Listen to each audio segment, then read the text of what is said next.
their lives. Killinallday currently 1-0 up with a very close fought and fun game with the Paladin versus Fibonacci's Creative Warrior. I will say for Killinallday, this must be so stressful because last year he missed top 8 twice through tie breaks in playoffs. You've won the games you need to win, and tie breaks loses it. Obviously, if you won more, it would have been safer. But missing twice in 1 year, there are only 3 playoffs. Yeah, and I've never seen someone live vicariously through another human being quite as hard as TJ does with Killinallday. Like, there is so much empathy. Swear he feels everything Killinallday feels. If he's winning, like even TJ's backstage, Killin's winning, he's in an amazing mood. If Killin looks miserable on camera, he's getting beaten up, like perfect draws. TJ's just slumped in the corner, miserable. Like these two are spiritually connected somehow. And TJ loves to regale you with the stories of how Killinallday just finished 9th as the unluckiest man in the world. And then it really, really looked like he was about to finish 9th again for this tournament. He snuck in at 8th, I believe. I think Tare was the one he edged out, ending up in 9th position. So yeah, Killinallday has had some really, really close calls, and maybe it is time. Yeah, I mean, it wouldn't be a problem for me at all because I think just this kind of dedication and stubbornness more than anything is, imagine just missing out on almost nothing every time. It would be incredibly rough. But Killinallday keeps plucking away, and it looks like he's doing okay so far. I will say, though, Fibonacci's lineup just scares me. Like, if I was playing against this lineup, I'd be like, I just don't really know what to do. Because the Spell Hunter, you're just not expecting too much of anyway, even though the list isn't too wild, because there are only a certain amount of Hunter spells in the game. Yes. But then the Warrior, I wouldn't even know where to start playing against this list. And then the Priest is a little bit scary, mainly because of this addition of Squashling and Holy Fire as well, which is the extra damage / healing that can just change a game that you expect to win. We are ready to get into game number 2, and it looks like this series is going to play out very similarly to the one that we saw in the Group A opener, where Fibonacci was actually able to tie up the series in game number 2, defeating Quest Rogue with his Warrior, after Killinallday defeated his Warrior with his Paladin in the opener. So these guys are just happy to tread the sands of time at this point, and if it all keeps going this way, well, Killinallday is going to be the man that's happy at the end, because he won that group game 3-1. Yeah, we saw last game Fibonacci being aggressive with this Warrior deck, just swinging all the weapons he could at face to try and finish off Killinallday very quickly. And if there's ever a matchup he needs to be aggressive in, it has to be this one. Yes. So again, I'm not even close to an expert on this Warrior deck, but I imagine he is looking for Gather the Party to get one of the big minions out. There are 2 already in hand, to be fair, but there is Grom still in the deck, which is huge. Yeah, Grom. Even Ysera with potential Ysera Awakens to help later on. You know, it can all help there, but really, I think it's Grom. Get those Whirlwinds activated and punch the Rogue in the face multiple times. My mind got blown a second, because I was looking at you when I said that. I turned back, and I'm like, did Zola a Zola, and then get Zola back? And I was like, wait, what's happened in life right now? And I realized, Mimic Mod. Hey, dog, I heard you like Zola, so put some Zola in your Zola, so you can Zola while you Zola. Exactly those words.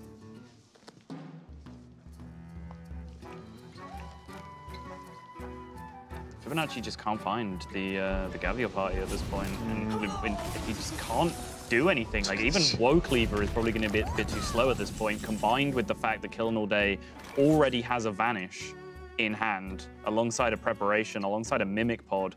He has removal tools for these huge, expensive minions that are going to come out with Vanish, and he has ways to blow through enormous amounts of damage quickly with, you know, Preparation Quest coming out, Mimic Pod picking up more resources. This is a great-looking Quest Rogue hand for this situation.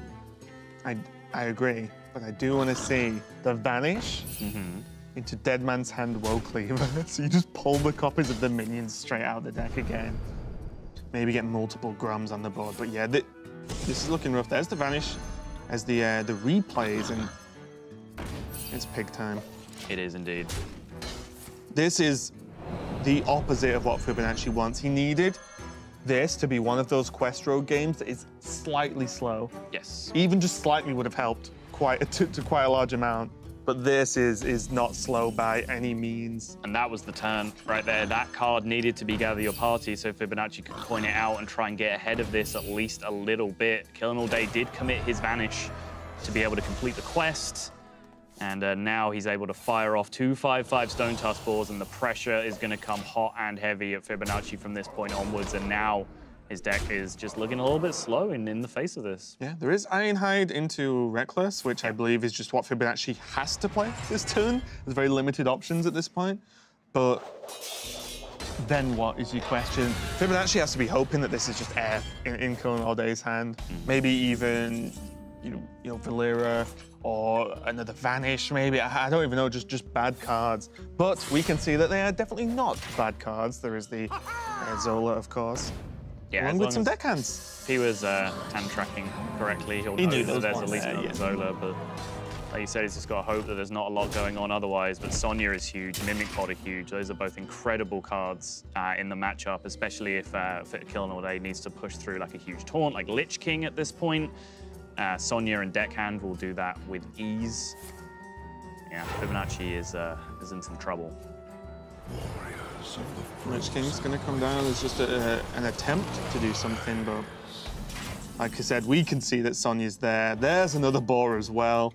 This is just like Quest Rogue 101. How would you like your Quest Rogue games to go? Yeah. Pretty close to this, please. Even the Scale Hide as a backup, you know, as a worst case scenario heal bounce.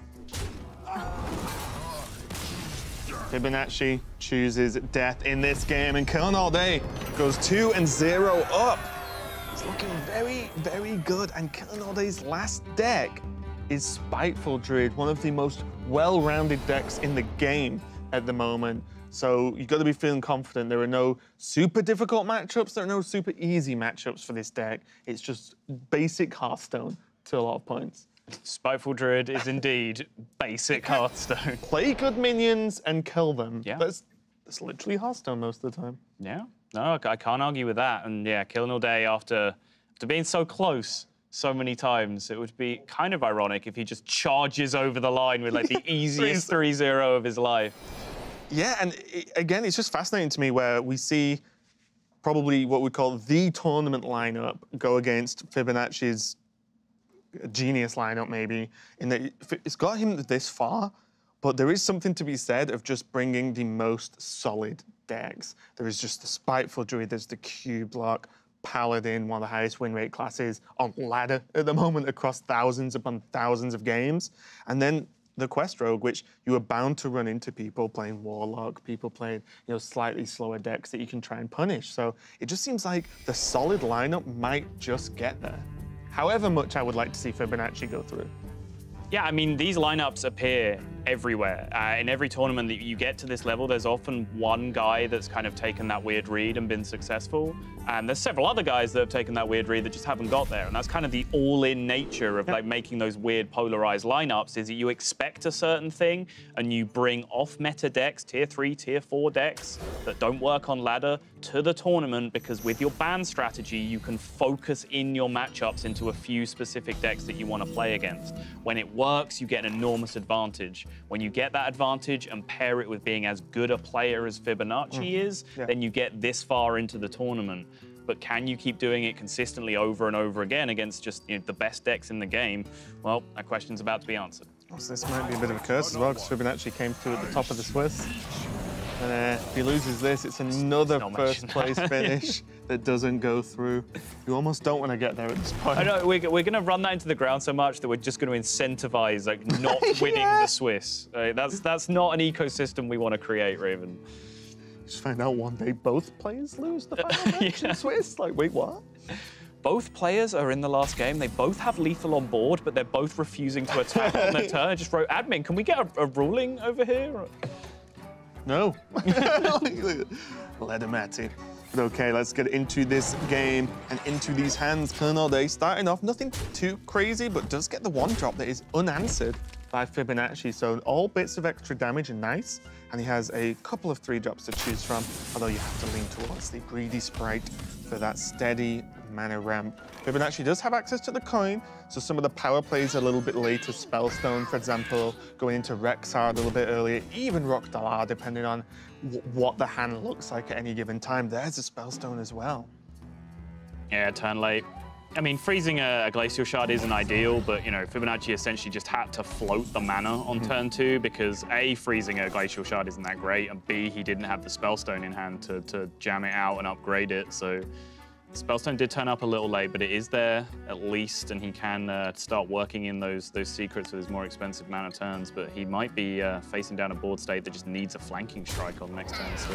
Yeah, I wouldn't even mind flanking strike that much. I think even Spellstone late game is very powerful, but also it's fortunate for Fibonacci that killinallday has hit a bit of a stumbling block himself. This is not a powerful turn 5, or turn 4, sorry, because the sprite died. Sure. This is not a powerful turn 4.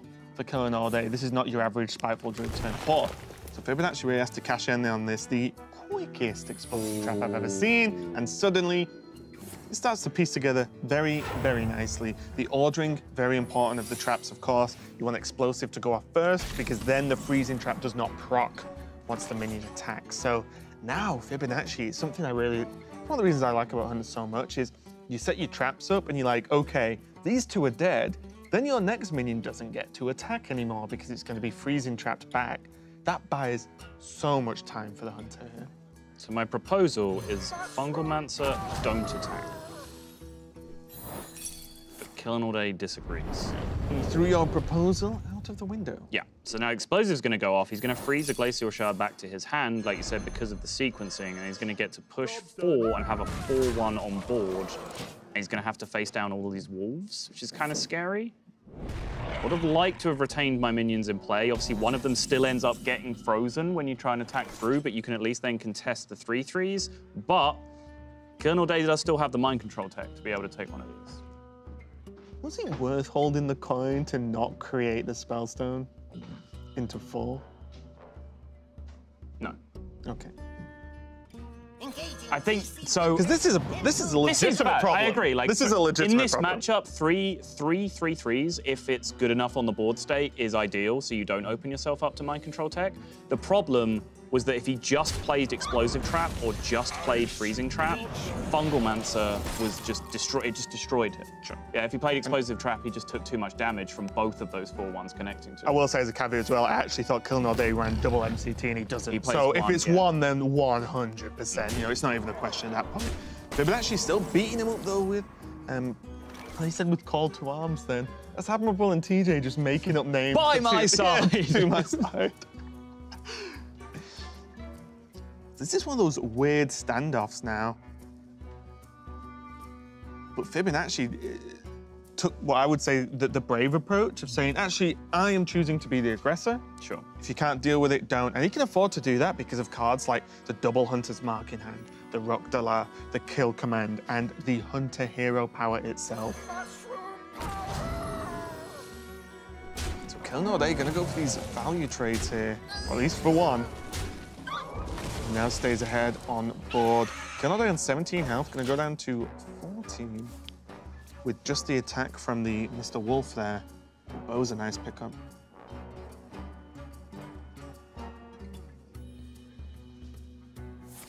Flanking shot bow, I imagine?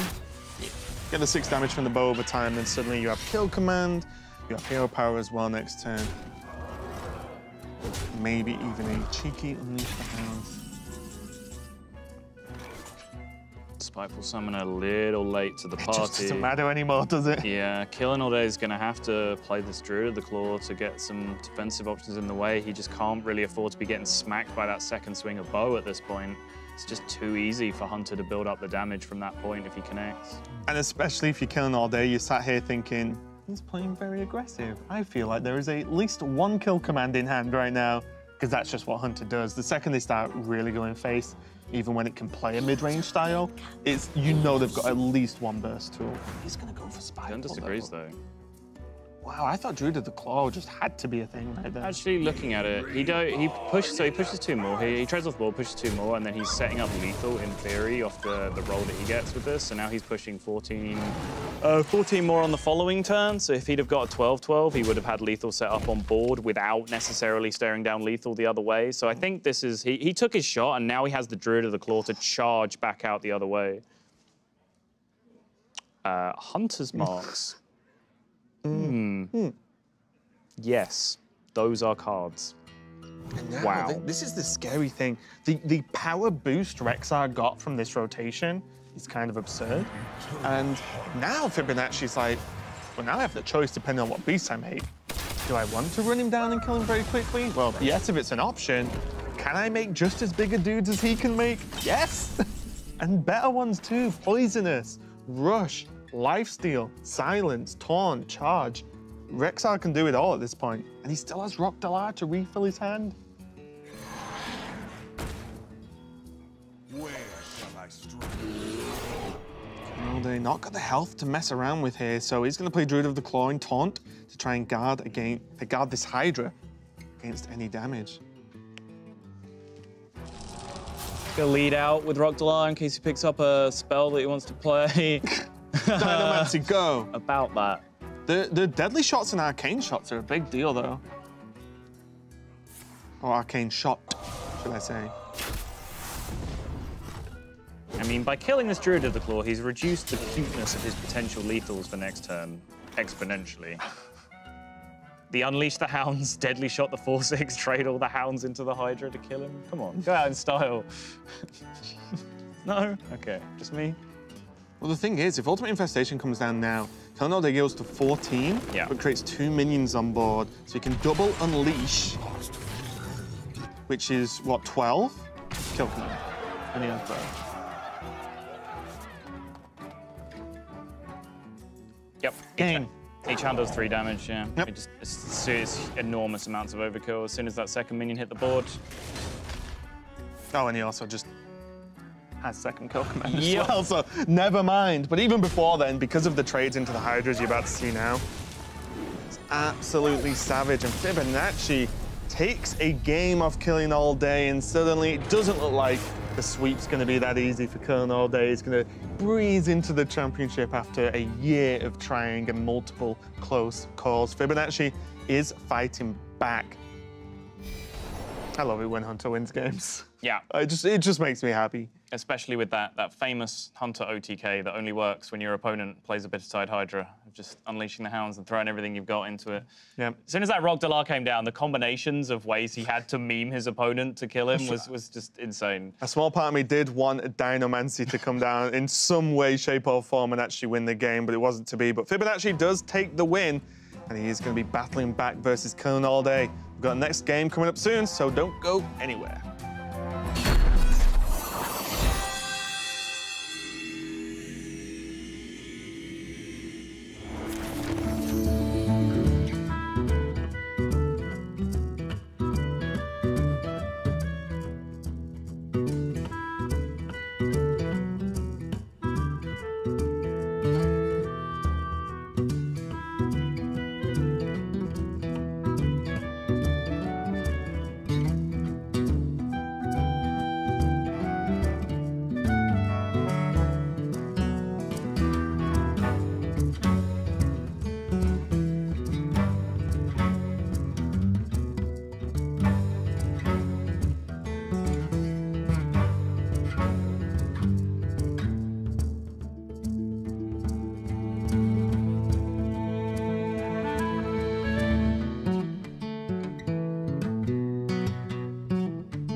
Killing all day. So close, but so far, so many times. Currently 2-1 up versus Fibonacci. Fibonacci just took a win, so he's battling back from a 2-0 lead that Killing all day took. But Killing all day still needs to get the win with this spiteful druid, and now Fibonacci is going over to the priest.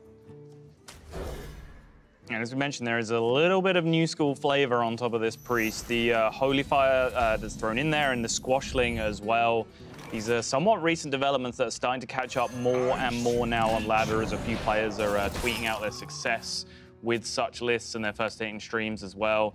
And there's starting to become a little bit of a culture of deck list secrecy in Hearthstone, which I really, I do respect. It shows that competitive drive. It hasn't been a thing for a long time, but 1 or 2 players are holding on to little pieces of tech here and there. And the Holy Fire Priest deck was something that a couple of players were trying to protect for this tournament and for upcoming dream hacks as well that are about to start in the near future. But the secret's out. Adding the Holy Fires and in some cases Life Drinkers to these decks just really increase your potential to play the game out like Freeze Mage, essentially. Yeah, and we see the great run Fibonacci has 8-1 in this tournament. That's 9 matches of extremely high-level Hearthstone. The only person he's lost to so far in this tournament is this guy. But he's playing against him again. That lovable-looking guy down there. He beat him. Little dude. Actually, I say little dude. He looks little because on camera he is small to me. He's about 3 inches tall. But I don't know how tall Killing all day actually is. I have no idea how tall Killing all day is, but he does look like he'd be a short guy. Does that make sense? Yes. Okay. I've got to be careful with you, Sol, because you try and trip me up sometimes when you ask me certain questions. I'm like, maybe. Nothing based on scale or how close they are to the camera or anything. Just looking at these two guys, I feel like Fibonacci is 3 or 4 inches taller than Killing all day. I'd maybe even go 5. Okay. I also feel like Fibonacci likes drinking espresso and reading Sartre. Agreed. But that's an entirely different point. It's got nothing to do with Hearthstone. Yeah. Except for the fact that the coffee might keep him awake for more Hearthstone. Let's get back to this one. Spiteful Druid. Again, I feel like it's been consistent in this tournament, is that priests get really good starts. The amount of times you see Cleric into Pyro, yeah, it's not. as and when they need it, is Right. kind of, this could just be me just remembering what I want to remember, but it feels like it's been very often in this tournament so far. I'd be inclined to agree with you. Even like Fibonacci specifically, when he ran this deck against Quest Rogue on stream earlier in the tournament, he basically got the single most aggressive draw the deck can put together with every 3 attack minion he can play early in a row and just drop them all. He morphed his deck into aggro boost. Yeah, exactly. So yeah, I think the priests have been getting some pretty nice curves from the admittedly small sample size we've been seeing on stream. I'm going to start running Leroy in my priest, knowing that that's the next tech. If everyone's getting more aggressive and getting more face, then I'll always put Leroy in there. After that comes Wolf Rider. Well, pretty solid Archivist, I would say. Yeah, the only question is whether you potentially want to buff your minions before you draw 5 of them, but, you know. I'd rather just draw 5 now. Yeah.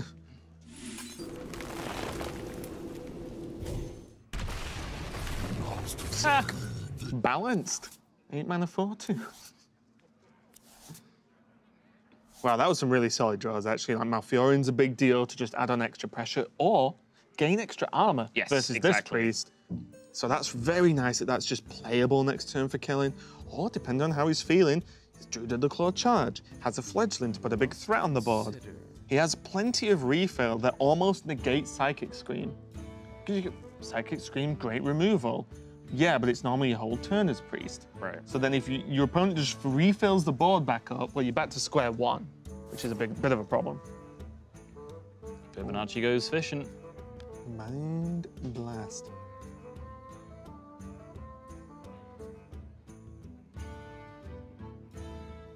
I like it. Meddlesome insects. Probably just gonna go for the trade on the 5/2. I think mainly there as well. I do like going face because guess what? You need to kill your opponent pretty quickly. But I think it was the 19 health gets scary when you've just seen your opponent refill their hand.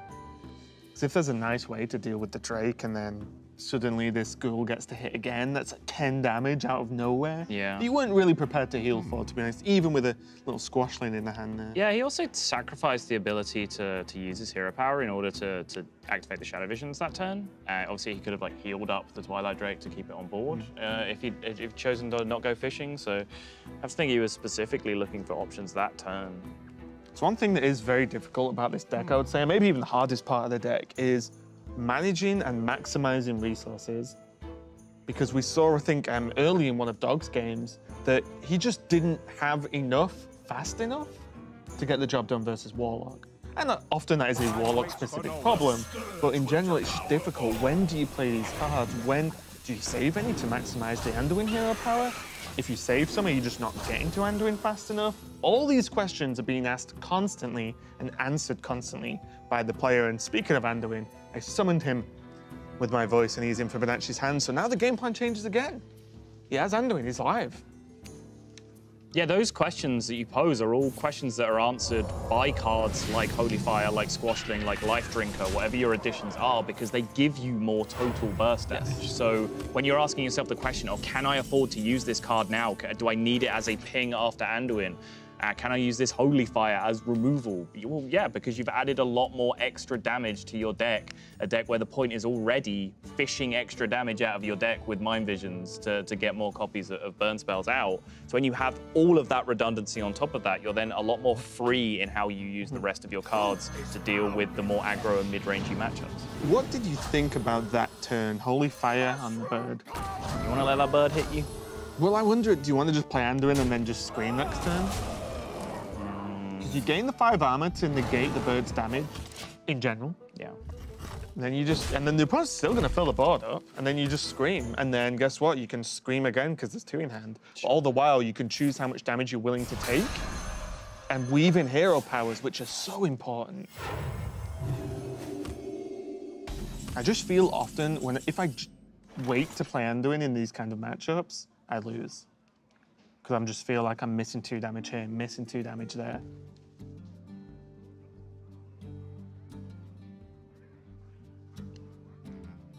I think Fibonacci's worry is just how resource heavy Killinallday's hand is still at this point. So the only threat on that board really was the Flappy Bird, right? So if he Holy Fires that board doesn't require a Psychic Scream.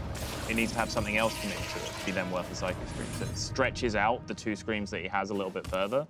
I think Fibonacci's argument is like, if I Psychic Screamed that first board, like Anduin first, Psychic Scream the next turn or whatever, then he only has 1 scream left, and Killinallday's hand probably contains more than 1 more Psychic Screams worth of minions. So then he gets stuck in a position where he's playing for removal with his pings anyway. Sure, I do think he would have committed more to the board though, Killinalday after that turn. But Anduin that kills nothing and you get hit with bird, you're not passing that turn.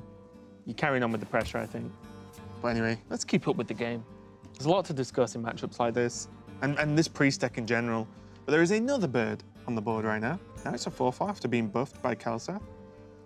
And Killinallday does have access to the Spellbreaker to try and just slip past this dragon if he needs to.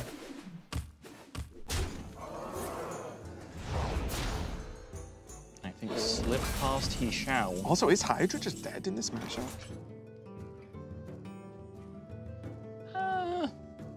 How scary is... I'm genuinely asking. I don't have like a strong answer. Turning 2 into 3 is obviously a thing, but when you already have 18 armor and you're in Malfurion form, you can gain 3 a turn from your hero power. It's really hard for the priest to race you down. So I think it gets to a point where just the value of an 8/8 on board is worth it. You can see he's being reluctant to play it. It's not his first choice minion that he wants to commit to the board. Well, that was my main worry, right? It's hard for the priest to weigh you down. So do you want to make it easy? Right? No, yeah. Do you just not play and just hero power every turn instead? I don't think it's like a hard pass. Like you just can't play this card because the difference between 2 and 3 isn't massive. Like the priest can only leave it there for so many turns while you smack him in the face for 8. So those extra 1s that he's gaining add up quite slowly compared to the amount of total armor that he can stack. My turn is not. Okay, with the addition of Saronite Chain Gang, this may well be a scream turn now. Oh, actually not. He has Dustbreaker, right? Dusky Boy is pretty sick. Yeah, that seems pretty good to me. I like Strats are nice.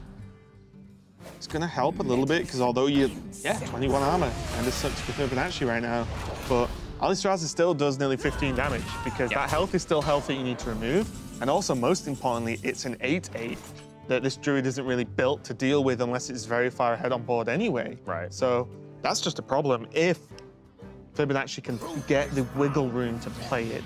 That's the problem with Alistraza. The mana cost is like spot on for that minion. Because at 9, that's your turn, and there's not even a hero power you're weaving in right there. There's also the consideration with Better Type Hydra, as we might be seeing here, whereas it's your easiest way to contest Alistraza, so you can kind of get a feel for the game. There's a real like rhythm to this priest deck where you play against it. You can kind of feel when they want to Alistraza you. So at that point, you can potentially try and get that 8/8 in play to challenge the Alistraza and at least hold it off for one turn while they deal with it. Squashling's pretty sick. It's one card, has a turn full of hero powers. Yeah. Like, that's insane. And the two ones. Killinallday doesn't run an answer to a board. It's not how Spiteful Druid often works. Yeah, these 2/2/1s are terrifying right now. I mean, it's more damage, though. Any point of damage is important. I know. God, now you're just making silly jokes. God, they're not even... Oh, this board! He doesn't have an answer. I mean, he doesn't... If the answer is hero power for attack, then it's effectively done 5 damage for one Squashling. It's a good card.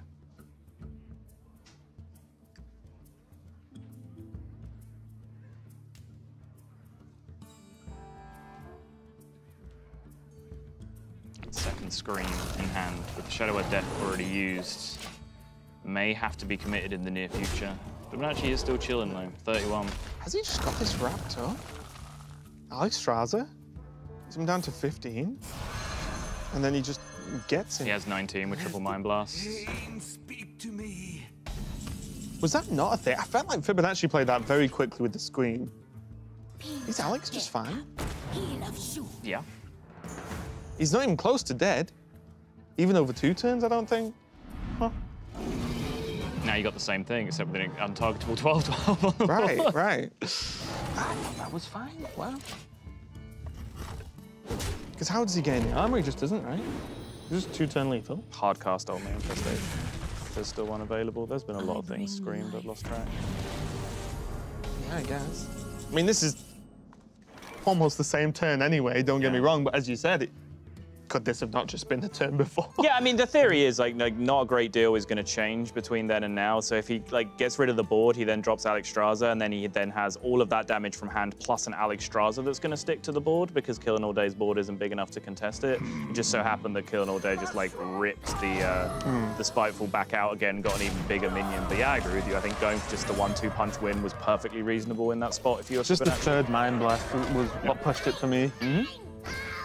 Alistraza is dealt with, but that is 15, 16, 17, 18, and that does not add up to 19. So Killinallday is dead for now. Fibonacci is going to even this up. This looked like Killinallday could just roll him over, but it's just not happened. This Priestless getting the job done, and again, I think it was the Squashling dealing 5 damage. It's very possible, yeah. He would have had more armor. He would have had 5 more health. Oh no, Alistraza. Yeah. Take it back. Still, Squashling. Card's so good. Fibonacci does even it up now, and it's all gonna ride on this last game. This is a high pressure scenario for both players, but when the stress is just mounting and mounting. A 3-0, it's still high pressure, but you're feeling great when you're 2-0. It feels good. But now, it's all down to this last game. And funnily enough, the last game that Fibonacci is going to play in this whole tournament is his warrior deck. You live by the sword, you die by the sword. Or you live by the woe cleaver, you die by the woe cleaver, I guess. So if you're going to bring this deck to the tournament, it's only fitting that your chances of qualification at the very last game, at the very last match of the elimination game, the group stages after qualifying from Swiss, comes down to this recruit warrior from Fibonacci. I'm actually so hyped for this game just to see this recruit warrior again. I loved the way Fibonacci played it in game 1 against the Paladin. The highly aggressive route was awesome. He got dunked on a little bit in game 2 because that's what Questro can do sometimes. Yeah. But game 3 with the warrior, this is what I want to see. It's against Spiteful Druid though, so there is There is some removal. I think Reckless Flurry is going to be quite powerful if it's drawn early on. If you can get just a little bit of armor, you know, with Ironhide or Shield Block, clear the Druid board once and hope for no refill, I think is one way to look at this matchup. Yeah, you saw Fibonacci kept the Brawl as well. First thing, first guy on the left just held onto it straight away, recognizing that A, that's a card that can save him if killinallday gets off to like a perfect start with a Keleseth, curves out, huge amounts of damage on board early. Secondly, it's important how it interacts with those Spiteful Summoner boards, because as the Druid player, you don't really have the option to just say, well, well, what did I say about Keleseth curves? You don't have the option to just say, oh, I'm just not going to play anything on like turn 4 or turn 5 so that when I Spiteful Summoner, I'm less weak to Brawl. No, that's mad. The Warrior's like, yes, yeah, sounds right, like exactly. a good, solid plan. So there's a good chance that, you know, your Spiteful is going to come down on a board with at least one other minion on it, and then if you don't have your Execute, Brawl can at least stop you getting smacked in the face by a 12. Or try to. It can have a good go, yeah. Yeah. Well, you only try to get a 12-12 as well, so it that's true, out. yeah. Even all round. Is it roughly the same odds? Brawl winning... Two out of 5, 1 out of 3, it's not bad. All's fair. But as you said, Keleseth turns pretty powerful in themselves. killinallday already piling on the pressure now, and this is the one thing that was initially scary to me when I looked at this Warrior list was normal hero power feels bad when we can have 4 armor. Yeah. How do you beat decks that make things and hit you? Yeah. I don't know, we have to ask Fibonacci if he wins. I have many questions for Fibonacci if he wins. If he wins, I just won't ask a question. Just leave it to you. I'll be like, Sol, you're up. Trained all your life for this moment. Double Bring It On's definitely awkward here, but there are moments when Druid just runs out of stuff. And you're fine if it's 1 minion you're hitting, maybe 2. Yeah. But anything more than that, it gets a little bit scary. But by the time Fibonacci is going to need it, unless there's literally been, say, an Archivist on curve, there's not many minions you can hit right now. Right. And nice combo with Reckless Flurry. So effectively, Fibonacci's got just 2 board clears here, which is pretty huge.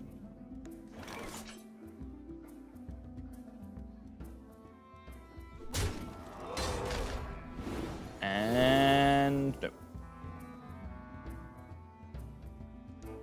I imagine Death Rattle. I mean, what does keep a card pass say to you, if not Brawl? Maybe Gather Your Party? Would you keep that in this matchup? I have literally 0 idea, Raven. I would, if you're asking me personally, because it's funny, but, you know, like, I don't know. I was wondering that. I was wondering whether you just go for the 4/4, just if you're worried about a potential weapon draw, but the weapon draw would have been played if he had it now. Yeah, exactly. So it doesn't make enough of a difference. I think you know you're being brawled, or I think you know that if there is removal, it is brawl. There is also the possibility that there is no removal, in which case, sure, you get to go again with your bird next turn anyway, right? You don't have to go all in. This could be Flurry now. Yeah, he does have the option now between Brawl and Bring It On Flurry. Did go for Brawl. Again, he does have Bring It On Flurry, which is huge, as opposed to just using the Shield Block later on. So it's even more armor, even higher levels of clear for those bigger minions that killinallday can play out. Bit of a weird follow-up from Killin. Yeah, not the kind of like a weak sort of a wet noodle follow-up. Right. It's not like the robust, beefy minions that you kind of want in this position. This matchup is Scalebane, Fungal Mancer, Druid of the Claw. Get things down that actually deal some damage. Just has to make do with a greedy sprite, but it is at least pushing him towards that ultimate infestation that he has in hand. That Warpath is an insane draw for Fibonacci in this spot. Better than Brawl. Yeah. Just clears the board. Fibonacci is only on 16 right now, but killinallday just doesn't have much. Maybe the Keleseth pressure is enough. Oof. If killinallday plays Archivist and we know that there are no Spiteful summons coming out for the rest of the game.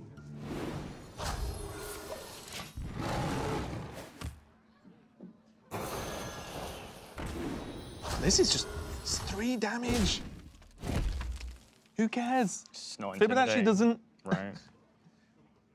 Oh, and he gets his turn. Surely this is the turn you play recruit. Or gather your party. That has the effect to recruit a minion. But this feels like the most free turn you're gonna have to play this.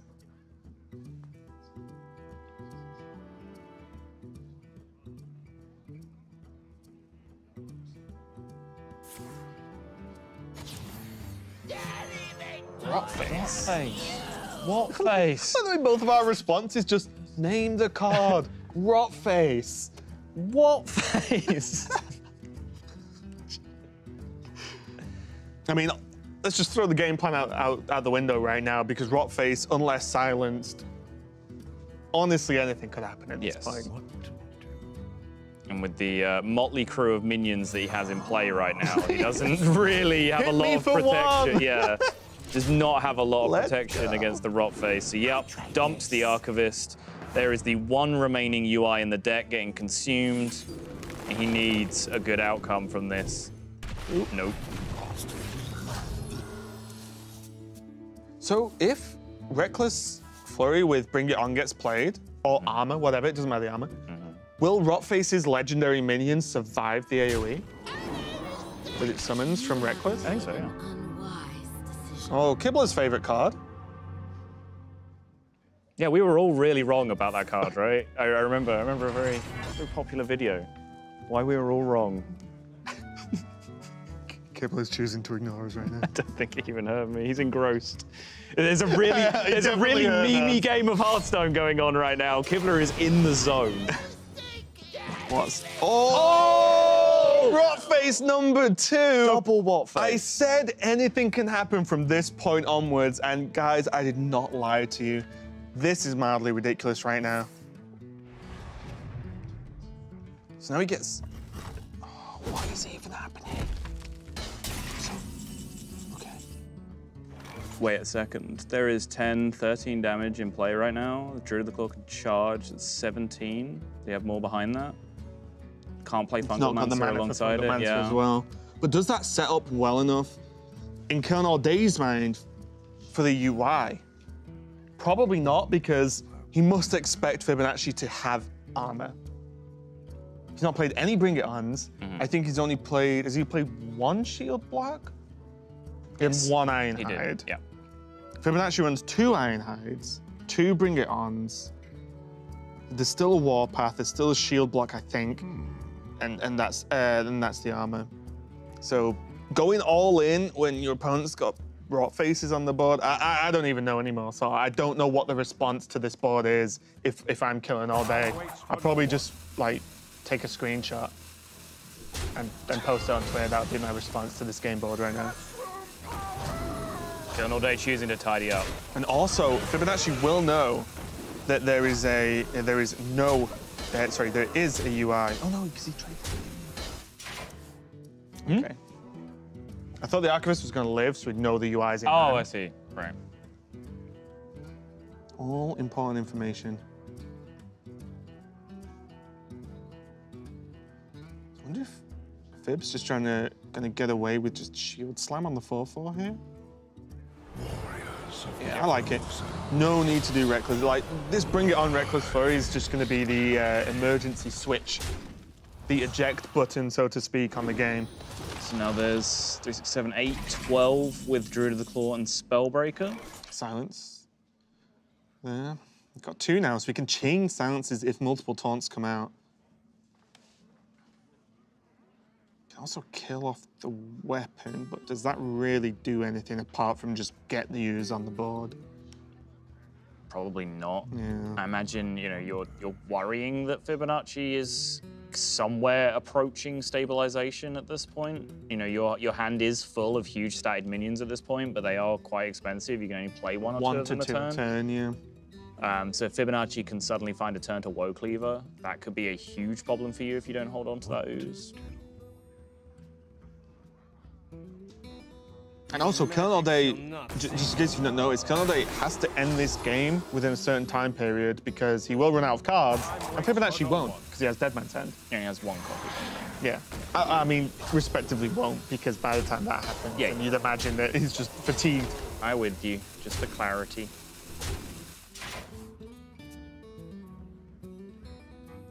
does go for the push. There is the Woe Cleaver being picked up for Fibonacci. This is so difficult to manage for Fibonacci here.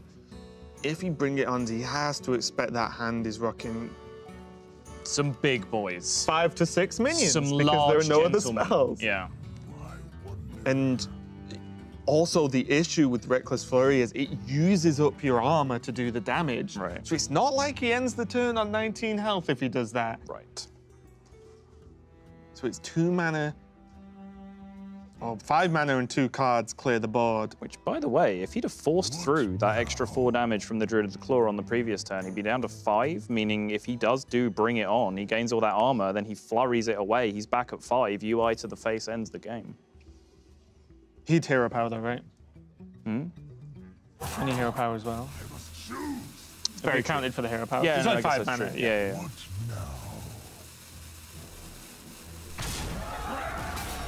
Oh, the lifesteal though. Puts him to 10. Actually, that was a buff just landing on this warrior deck, I don't know. Enrage. You could get, what is it, Nightmare from Miss Sarah. Oh, Saranite Chain Gang. Okay. That's the thing. That helps. But now if you're killing all day, you have to feel like Fibonacci is running out of removal, right? And you have all the ability in the world to rebuild a board right now. Yeah, and this is one of the issues with Yip. But what do you do with it? It's 8 mana, it's quite an expensive minion, especially when you have to play it and not summon it. Yeah, again, and then the armor generation. Yeah, it's why like the Iron Hides and the Bring It Ons, like Yeah. the cheap armor generation that you can fit into a turn with Geosculptor Yip are in the deck. But when you're under this much pressure all the time, you don't have that luxury. Bye-bye to the weapon. Fibonacci still has the Death Knight. So he can still gain armor and gain a pretty hefty weapon. Yeah. But is the weapon hefty enough when Bring It On is reduced these minions down? Look at that Druid of board. the Claw, Ooze, Lich King, 2 of them above. Kill your weapon, make a 4/3, make a 9/9, draw a Death Knight card, charge you in the face for 4 damage. All in one turn. Pretty good. Sounds like a Quest Rogue turn. Without Innovate. This is looking rough for the guy who came out of Swiss on top, but he's not working out through the group stage. I cannot even see an answer outside of Saranite Chain Gang, Cross Fingers.